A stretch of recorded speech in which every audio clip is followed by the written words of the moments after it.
portrait in the form of a mosaic of a Saturday morning in downtown Lisbon, a collage of perceptive impressions on a walk without the prevalence of the eye. Around 10 a.m., the walkers start their arrival in Lisbon. At 11 a.m. we would start the walk. On arrival in Lisbon, leaving the train, we put our cane on the line to see where we're going to put our feet. Basically, the cane is our way of recognizing the territory, the ground we are walking on. And sometimes it becomes a little bit distressing because it's that moment when I have to get off the train, because there are many people also wanting to get off. And at the same time I have to explain to the person who is holding me, trying to help, that this is not comfortable for me. At another station, another walker shares this first encounter with the city. On arrival of the train there were footsteps everywhere, that is, to my left, to my right. It reminded me of an army march, I don't know. Only it was mismatched. Some went one way and others went the other. The first instant of the city is, therefore, a waiting moment to map geo-referential, informative signs. I always wait a few minutes to get my bearings, because the train never stops on the same line. The 2 points I use as reference are the escalators and the beep of the gates, depending on where I want to go.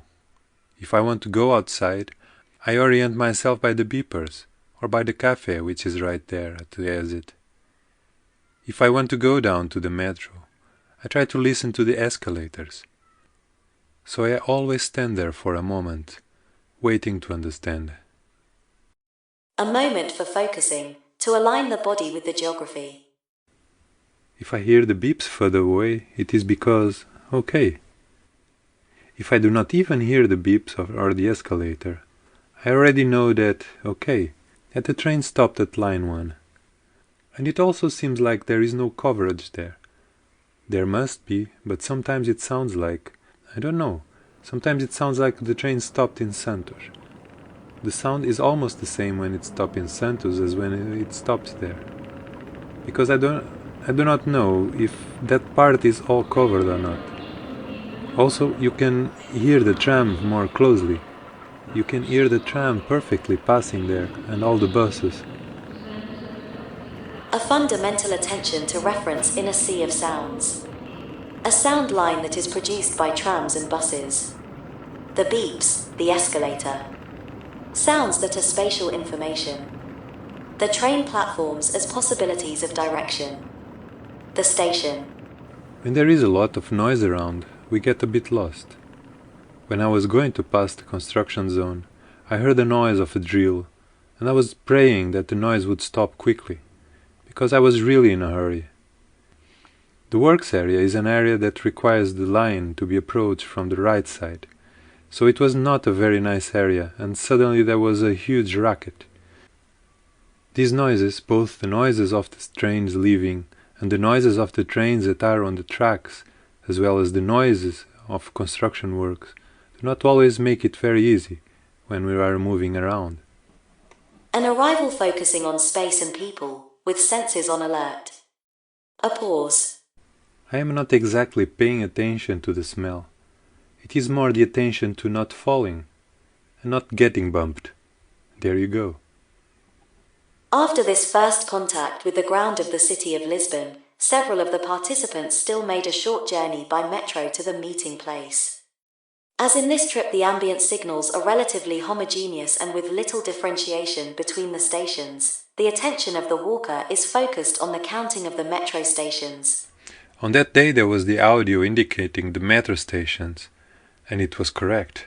The sensation of being underground is cognitive, not predominantly made by sensitive perception, but by knowing that I am there. Around 11 a.m., after the initial meeting of each of the groups in their starting points, we synchronized the 3 groups via WhatsApp, and at the indicated time we started the walk. We started the exercise with a proposal for a short meditation to activate our attention. Standing in the meeting place, we proposed. Listen to the sound that is furthest away from you. Listen to the closest sounds you can hear. Feel the ground under your feet. Then we walked slowly, at our own pace. Like radars, attentive, feeling the rhythms, the polyphony of the senses, as Bachelard told us. Stopping here and there, as it made sense at the moment. The walker spoke of the flow in the space, the rhythm of the walk. The rhythm of the walk was pretty much constant, except for that part where I said that there was a narrow pavement, but otherwise it was a steady pace. Constant, nice, pretty interesting. The rhythm of the rest of the surrounding environment was changing. We were the river has its own rhythms, but things around it sometimes. Right, the noisiest part, let us say the noisiest, was the fast rhythms of the city. That rush, that speed. In the city everything is very lightening. Everything is very, very superficial, isn't it? So sometimes this was a non-superficial rhythm. It was a deep rhythm. It is that speed that I was talking about. For example, there, at the end point of our meeting, I even thought there was no rush at all. It was everyone walking there, taking pictures.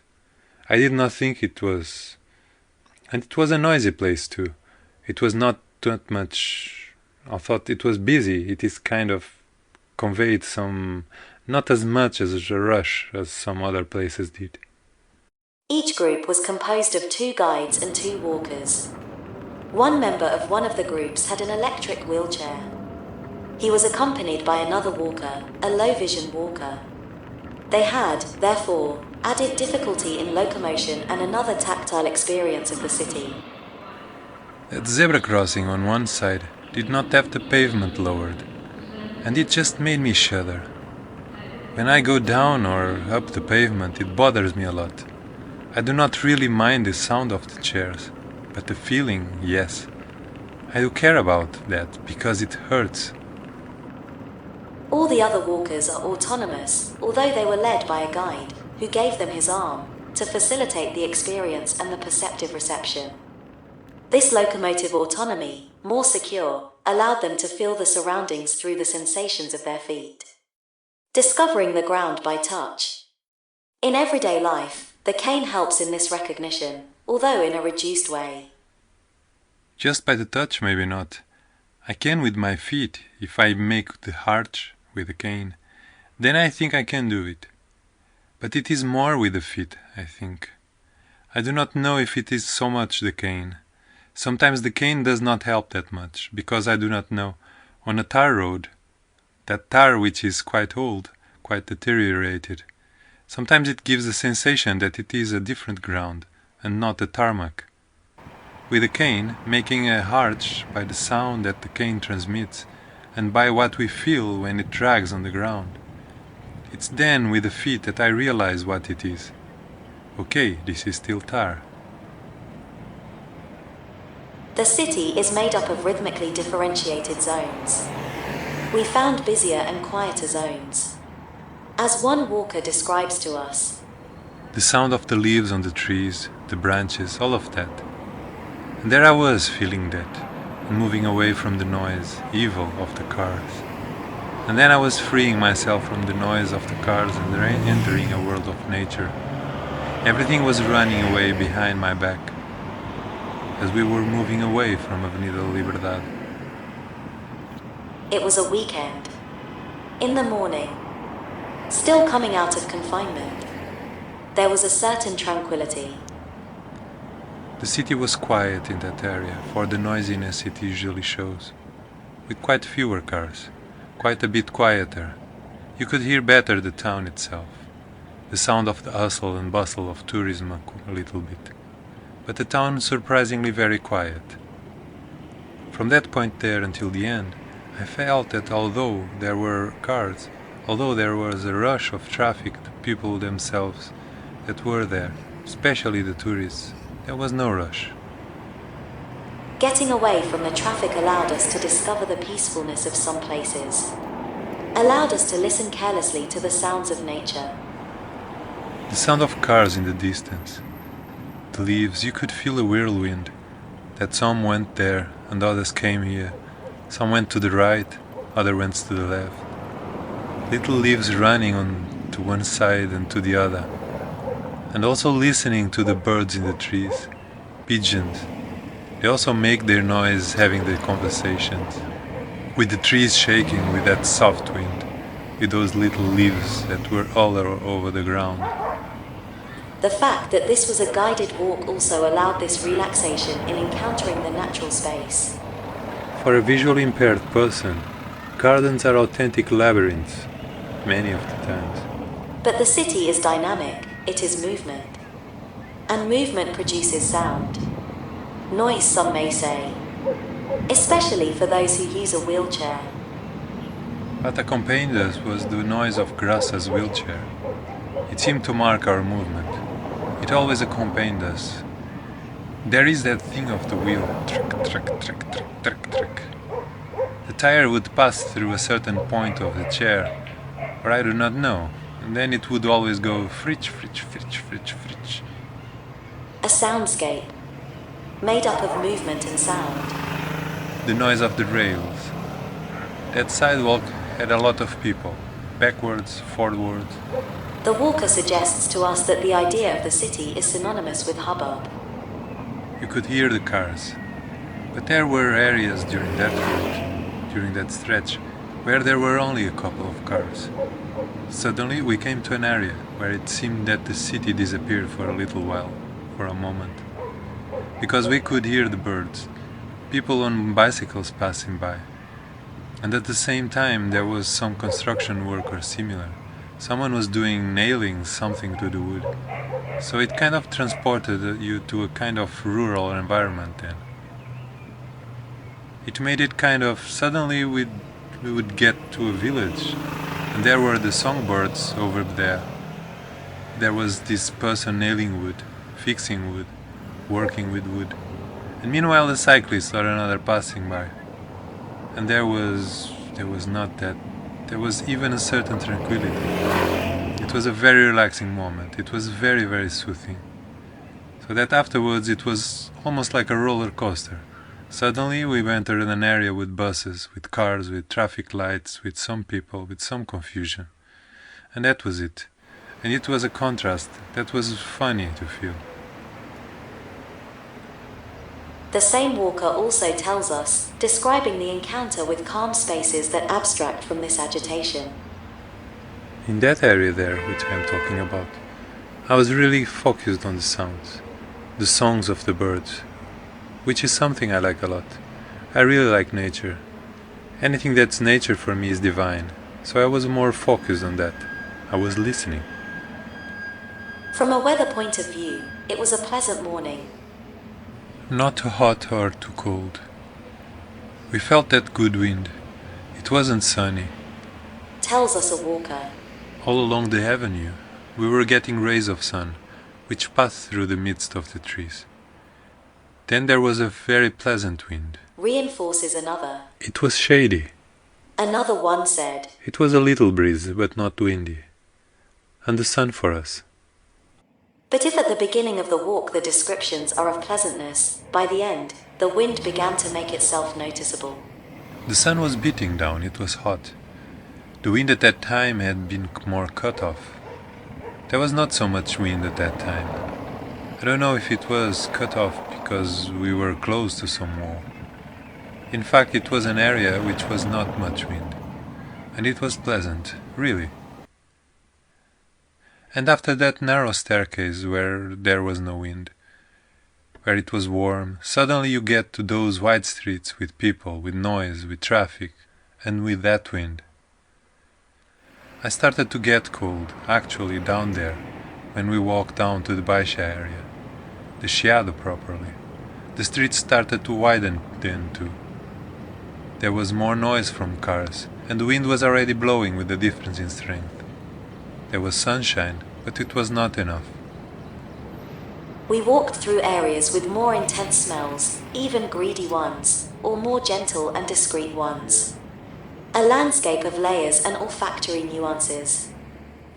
I could perceive the waters of the river, which is somewhat usual, with that smell that is not bad for me but not good either. It is more intense, less intense. In the winter it's a bit more different. I think the smell varies. In the summer it is definitely different. There are smells, namely the smell of trains, that smell which sometimes makes us distressed and makes us nauseous, the scent of trees, of the fuel, of the city. Here the smell of food is very mixed, it's getting mixed, isn't it? Together with the smell of the city and the cars, they also have a distinct smell. And there is a profusion of different smells. You can even smell the dust on the ground here. Waves of different smells, isn't it? It alternates and changes and transforms itself, no doubt. Because now we are leaving the terraces behind, and the smell is even getting more and more distant. And here it is being gradually replaced by the others. And even when we walk past old buildings with those large wooden doors and those balustrades, there is also the smell of ancient wood. There is always a blend and a proliferation of smells. Once in a while the perfume of somebody that is passing by. A smell that emanates also from architecture, from stone. The smell of stone is dry, would refer me to a light color. From the iron. It is not very strong. If I were to compare it to a sound, it is high-pitched. It is a colder smell. If I could classify it, I would categorize it as a colder smell, a more acute smell. And then, above all, there is the smell of the food, that primal attentiveness. First, more discreet in the morning. The smell of the pastry shop. It would have to be a coffee shop, a pastry shop. It smelled like cakes. Walking by the supermarket and smelling of bread. I actually felt that smell of English breakfast. It wasn't blurred with the mixture of the city smells, the dust, the cars passing by. So there was that mixture of smells, and nothing is in a pure state. They are all blended, now one more and then some others. And the smells that become more intense as lunchtime approached and the walkers walked past the more central area with more terraces and restaurants. I can hear spoons and dishes and cups, and the smells, above all the smell of roasted chickens, the smells of the other foods.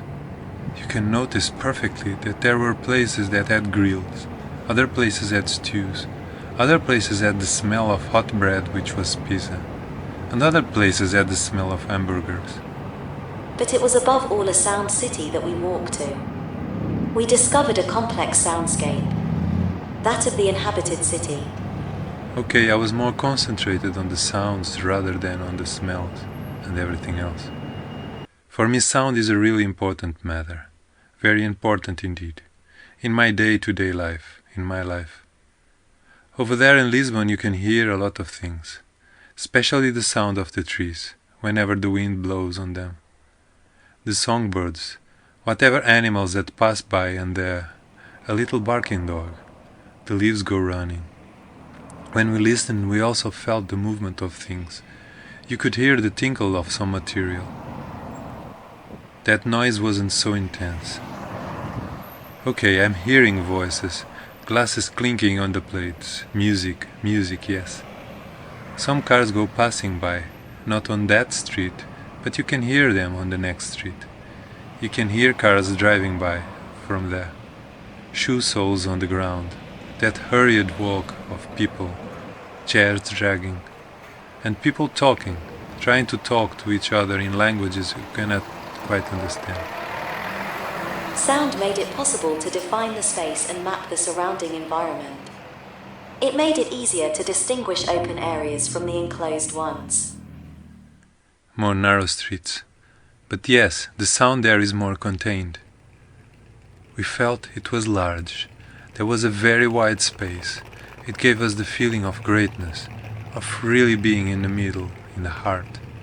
The walker felt the sound as an incorporated perception.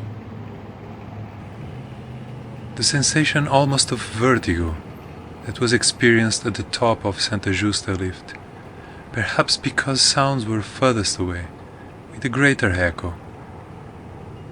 The sonic waves allowed us to map the space. It was as if there was a high hill, tall, covering a more muffled sound. A sound that does not propagate, right? The sound is trapped. It is not released. It is bounded. It is very finite. It is like we are semi-closed. Not closed, but semi. The acoustic signals can convey a comforting feeling by helping to establish boundaries, indicating protection. The sound measures the space and makes its scale comprehensible. The most essential auditory function of architecture is tranquility, Juhani Pallasmaa tells us. It is pleasant. They are all reference marks to know where I am. Sounds make it possible to measure the security of an environment. Perhaps if I am in the middle of a road with no landmarks, I don't know where I am, right? Maybe if I feel that I am next to a wall right now, I can understand that I am in a place. It gives me security. I love the city comfort. It gives me a lot of comfort, security to help me to orient myself, to know the path that I follow. The formulation of a space is essential in the process of giving direction to the walker's orientation. I always try to make some noise with my cane so that I can be oriented within all the noise that is now a drill, or a train leaving, or a loudspeaker announcing stations. And in these situations where there is much noise, the one thing I do is I do more noise with the cane to have assurance, because the noise of the cane, it is the cane and the high hill. It gives us the echo there, right? That is it. The echo that helps us understand where a wall is and where the empty space is. There are situations in which, for example, a pole that is thicker, I can perceive exactly where it is by the sound. There is no propagation of sound. There is no sound propagation, and I can perceive that there is something there in that specific place. And parked cars, sometimes when I'm paying more attention, I can feel them. But the city is in permanent state of repair and transformation. That is shown by the works on the streets that the walkers came across. The sonic sensation besides the acoustic signal has an affective reading, which can have a romantic or even nostalgic reading. We could hear it in the distance. It was funny to listen to the sound of the cobblers pounding on the stone, tampering with their instruments, the hammer hitting the stone to get it into the ground. It matches very well with the sounds of the town. The sonic city is made up of distant and closer sounds. Schaeffer refers to keynotes, sounds that mark, that characterize a space, that establish sound signatures of places. I missed, of course, all the birds that used to be there, the pigeons, and those pigeons are no longer there.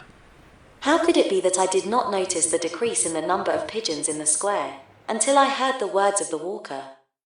Indeed, we confirmed later, thousands of pigeons have vanished during the pandemic.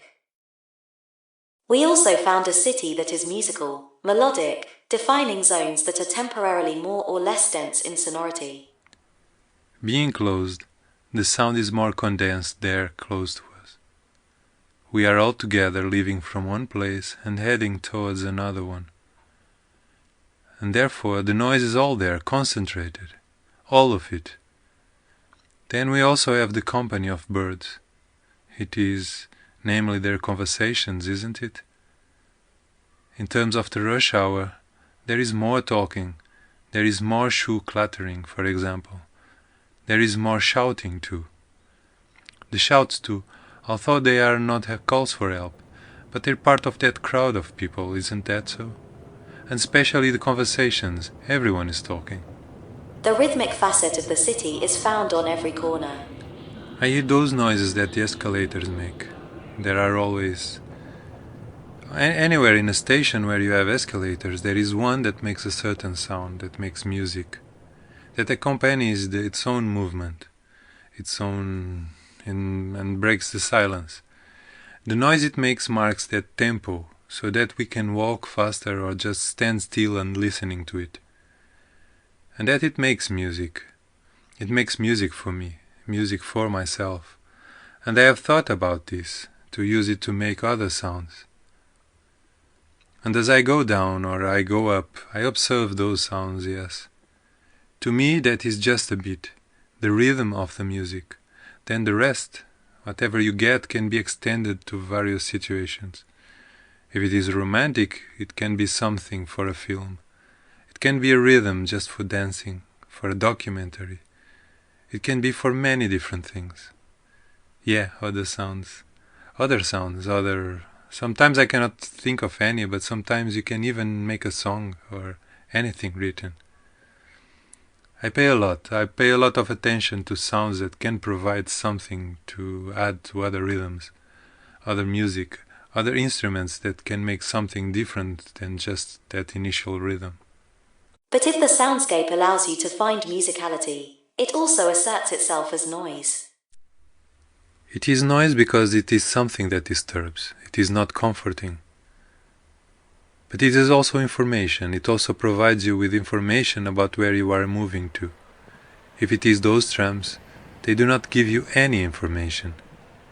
The walkers were able to find that transition, the moment when noise becomes sound, or vice versa.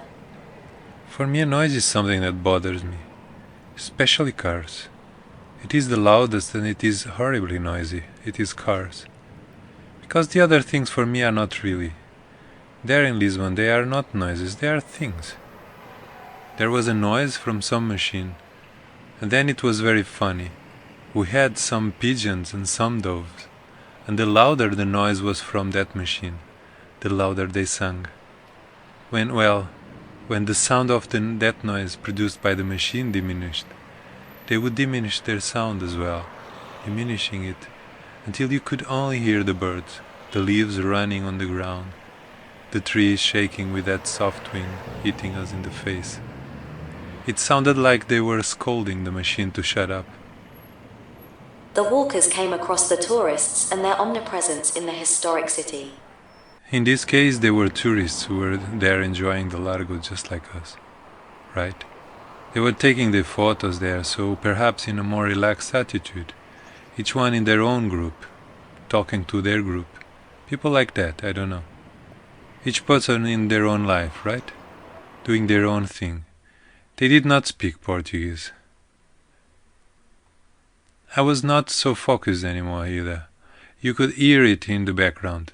They were also at a reasonable distance. They allowed me to have my space there. Everyone in their own group, talking to their own group, more scattered. The historic city is a Babel. Also it was the language of many foreigners. Not much Portuguese. Listening to a miscellany of languages that at this moment was even good. It wasn't unpleasant at all. It was even interesting. But it was a calmer, more peaceful space. I think it was the owner of the establishment saying, "We have the best breakfast." I do not know what else in English. But that English like that, with the Portuguese accent and wording. The statements expose the intrusive quality of the sound, and this intrusiveness is made clear in mass tourism, even in times of pandemic. The first group and the second group were still a bit, okay, this is normal. The third and fourth groups started to annoy me a bit. Let me enjoy this a little bit. There. The walker continued to express her displeasure and annoyance with the noisy groups and their guides. A guide were to talk very loudly to a group. In narrow streets or in areas that were more, in alleys or in narrower streets where we passed by, it suddenly became a bit unpleasant. We wanted to hear the city, and we have one person just by speaking super high-pitched Spanish, with people asking questions, I don't know. At least for me, wanting to enjoy a little bit of the sound of the city and only hearing the lady speaking Spanish. Walking on busy streets means being aware of your surroundings in a state of vigilance. It means being attentive to obstacles on the track that may block your progress. The pavements are narrow, and what is more, apart from being narrow, they have poles, don't they? They have poles, obstacles, people. All these things break the rhythm of the walk.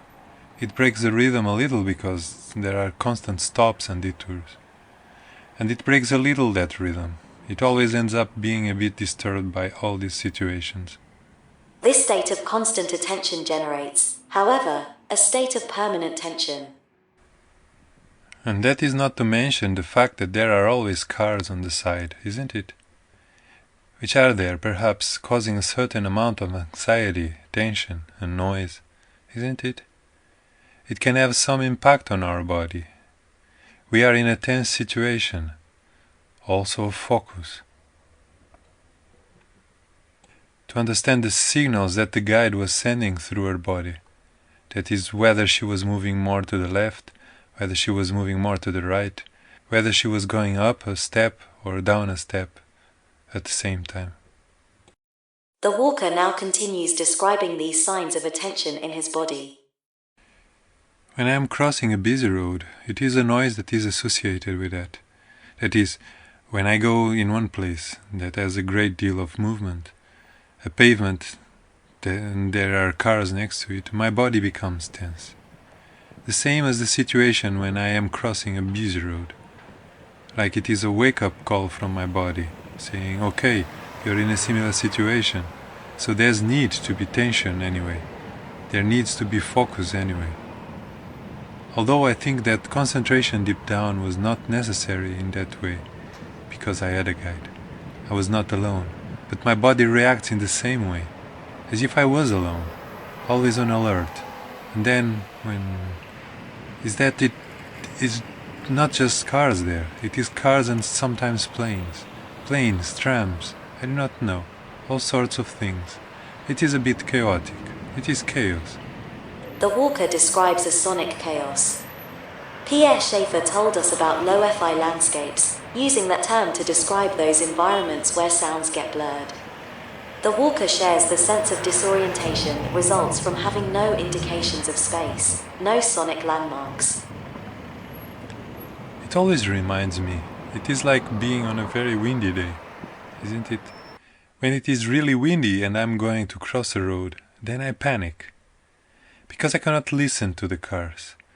Cars nowadays do not make so much noise. The motors most of the time are engines that have a very low rumble. So on windy days, they blend together. They're almost like in harmony. So it is only when the car is very close that you can distinguish some sound, some difference. But when it is too windy, you cannot hear it all. So when the noises are similar, your body almost panics, let us say, because we are afraid of being there and not realizing that a car has stopped for us to pass at that same time. We are afraid of passing and not hearing a car and being hit by it. It is a simultaneous situation of chaos and panic that demands a lot of attention. The intersections of major avenues induce adrenaline peaks. They call for full alertness. The city brings in contradictory signaling. Indiscernible. It is a warning sign for me. For me this noise becomes dangerous. Because we blind people, to be able to cross a road, if we do not have less noise, we always need to have some other person to help us cross the road. I felt in danger there, totally in danger, because I was hearing cars from the right. I was already hearing cars coming from so many places, because we have the pedestrian signals, but we cannot hear them. You cannot hear the signals where you are. When it beeps, you are in doubt, because the noise is so loud there, in that area. To finally reach the place of the conversation, the meeting point. An ambivalent place, both a place of passage and a place to stop. Of various uses. I felt people standing still, watching, others, walking. But I did not really feel any hurry. I did not feel that agitation of hurriedness, of people moving fast. I did not feel it. That's why I am saying, although it was noisy, I did not feel that people were in a hurry. A place where a famous shop is located that sells the typical drink gingerha. It is good, it is cold, but without being cold. That is, without being icy. It is not a regular temperature, isn't it? But it is not cool either. It is there in the middle. It is just a little bit cold, a little bit. It is good, it is strong. It is bittersweet. It is because it is not sour, because it has the alcohol there. It gives it a sour taste. But then the ginginha is sweet, isn't it? But it is good. It is a good taste. I think it awakens us. It awakens our liveliness. It is one of those strong contrasts of the sour, of the sweet, of the alcohol. Sour in a certain way, that alcohol also has a little bit of sour, as if it were a gas. The drink and the fruit, all together, it would be a soul singer. Now the ginginha really, the fruit, I do not know. It would have a sound like a bird. But those high-pitched sounds.